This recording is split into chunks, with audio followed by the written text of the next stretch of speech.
放弃车开始走总的人生。 Bonjour à tous, vous êtes toujours sur les ondes françaises de Radio Taïwan International, avec aujourd'hui la suite de l'interview de Lu Tsai-ying, chercheuse à l'Institut de recherche pour la démocratie, la société et les technologies émergentes, un groupe de réflexion financé par des fonds publics taïwanais qui s'intéresse notamment aux questions de sécurité énergétique. Lu Tsai-ying était venu il y a quelques semaines pour présenter son analyse des enjeux qui se trouvent derrière le projet d'investissement de la compagnie publique taïwanaise de pétrole et de gaz CPC dans le gaz naturel liquéfié américain à travers le projet de gaz naturel liquéfié d'Alaska. Si ce sujet vous intéresse, je vous renvoie donc au décryptage du 16 mai dernier dont le lien sera mis en description de cette émission. Mais l'émission d'aujourd'hui, qui est la suite de celle de mardi dernier, est consacrée à l'histoire de la politique énergétique de Taïwan, à laquelle Lu Tsai-ying a consacré sa thèse obtenue à l'université de Maastricht, une thèse en anglais intitulée « La continuité carbone », expliquer le changement du mix énergétique du système de pouvoir de Taïwan après la Seconde Guerre mondiale, une thèse sous la direction de Cyrus Modi et de Vincent Lagendyk. Elle y raconte comment Taïwan est progressivement devenue dépendante des énergies fossiles dans la seconde moitié du XXe siècle et comment Taïwan a opéré une transition d'un système basé sur la puissance hydraulique vers un système après la Seconde Guerre mondiale dépendant du charbon, du pétrole et du gaz naturel. La chercheuse s'est notamment intéressée au dialogue entre les ingénieurs des compagnies d'État pour définir un mix énergétique optimal, aligné avec les intérêts économiques, politiques et sociétaux pendant des périodes critiques comme par exemple les crises pétrolières des années 70 ou encore la démocratisation dans les années 80. Et avant d'aborder le développement des énergies renouvelables, comme je vous l'avais promis la semaine dernière, je vous propose tout d'abord de nous pencher sur le rôle des États-Unis dans l'orientation de la politique énergétique taïwanaise. Dans sa thèse, Lu Tsai-ying écrit, je cite, que quand les États-Unis ont rompu leurs liens diplomatiques avec la République de Chine en 1979, le gouvernement taïwanais a non seulement encouragé mais aussi demandé expressément que le charbon soit acheté aux États-Unis pour gagner la sympathie et le soutien du peuple américain envers Taïwan et pour faire des pratiques commerciales un levier de négociation que pourrait utiliser le gouvernement taïwanais. Je dirais que les États-Unis ont sans doute vu les efforts de Taïwan, car c'était un geste significatif à l'époque, alors que Taïwan n'avait pas encore les semi-conducteurs qui servent aujourd'hui de levier. Et l'importation du charbon américain a considérablement contribué à faire de Taïwan un pays dépendant des énergies fossiles. Et il faut garder à l'esprit que dans les années 1950, Taïwan bénéficiait encore de l'US-Aid et que c'est aussi dans ce cadre que les centrales ont été construites à Taïwan et que le personnel de ces centrales a été formé par les États-Unis.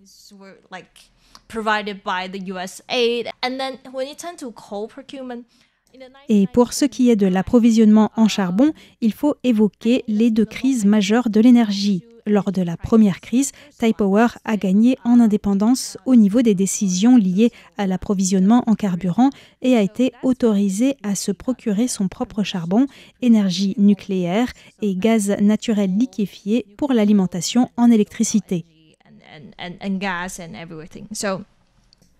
Mais les États-Unis n'ont pas été les seuls à rompre leurs relations diplomatiques avec Taïwan et Taipei s'est retrouvé progressivement isolé sur la scène internationale, poussant le gouvernement taïwanais à chercher à assurer l'approvisionnement en énergie du pays en dehors du cadre diplomatique traditionnel. Au début des années 1970, plusieurs pays ont rompu leurs liens diplomatiques avec Taïwan. C'est aussi la période de retrait de Taïwan de l'ONU.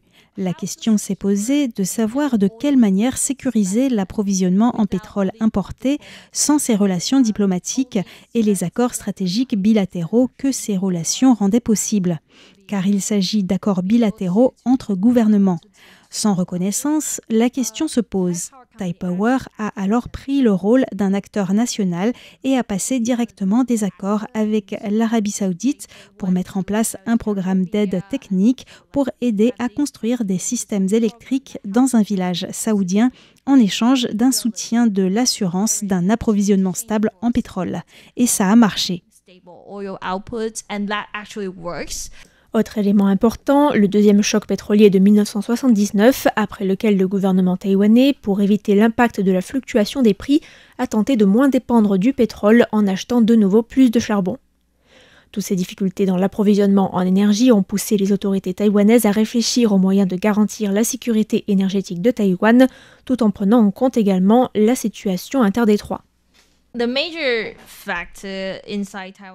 Le principal facteur dans la conception taïwanaise de la sécurité énergétique est la considération d'une possible invasion chinoise. Cela date des années 1950, lorsque la guerre civile entre la Chine et Taïwan se prolongeait dans le détroit. La sécurité énergétique était alors une question critique. Dans ma thèse, j'ai donné l'exemple de l'expérience des éoliennes de Penghu dans les années 1950 et 60. Taipower a tenté de construire ses propres éoliennes à Penghu car il y avait la crainte que la Chine n'interrompe l'approvisionnement en pétrole à Penghu et sur l'île principale. Et comme Penghu était une importante base militaire à l'époque, il fallait sécuriser l'approvisionnement en électricité. Les énergies renouvelables, et en particulier dans ce cas l'énergie éolienne, ont été vues comme une manière d'assurer l'autosuffisance énergétique de Penghu. L'entreprise Taipower a copié les modèles danois d'éoliennes et les a fabriquées elle-même. Ce facteur de l'invasion chinoise et de la sécurité énergétique est resté profondément ancré dans les considérations des ingénieurs de Taipower. Aujourd'hui, c'est plutôt l'interruption de l'approvisionnement en gaz naturel liquéfié qui suscite le plus de craintes et c'est pour ça que Taïwan veut augmenter sa part d'énergie renouvelable. Avec cette expérience précoce de l'énergie éolienne, on peut se demander pourquoi le développement des énergies renouvelables a finalement été si lent et si tardif à Taïwan. Vers la fin des années 1980 et dans les années 1990, même si les énergies renouvelables étaient vues comme un moyen de garantir la sécurité énergétique, la politique énergétique de Taïwan était déjà très centralisée et très dépendante de toutes ces centrales implantées dans différentes villes. Et la distribution des énergies renouvelables, pour qu'elles soient compétitives à travers le réseau électrique, nécessitait de nombreuses améliorations du réseau pour permettre une meilleure incorporation et une meilleure interconnectivité. Donc le développement des énergies renouvelables a été freiné par ces difficultés liées au réseau électrique, car ces ajustements doivent être réalisés de manière coordonnée.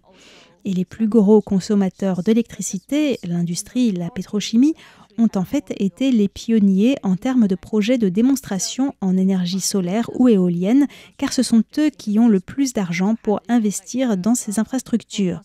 Formosa Plastic, par exemple, a été le premier groupe à investir dans les éoliennes et cela s'est fait au sein même de son usine.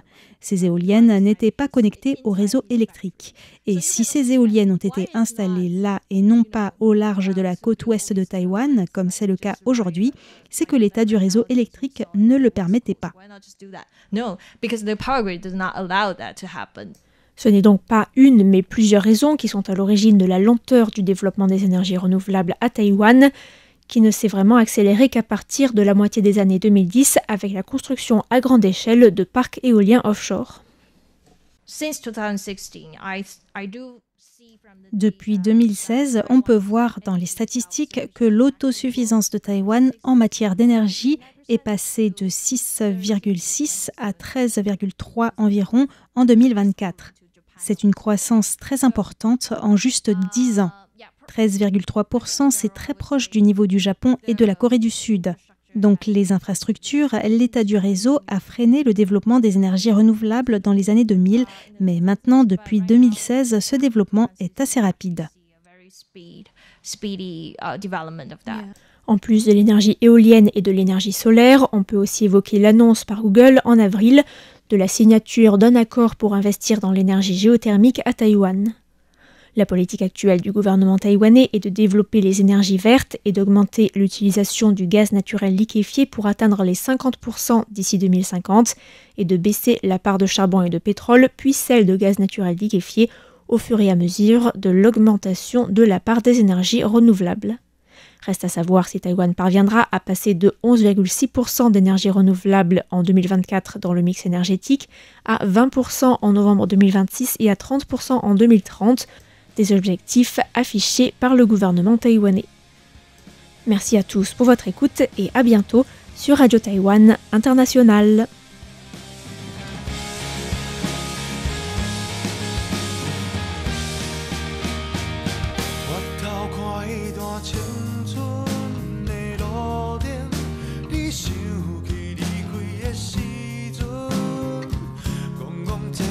上迄放暝车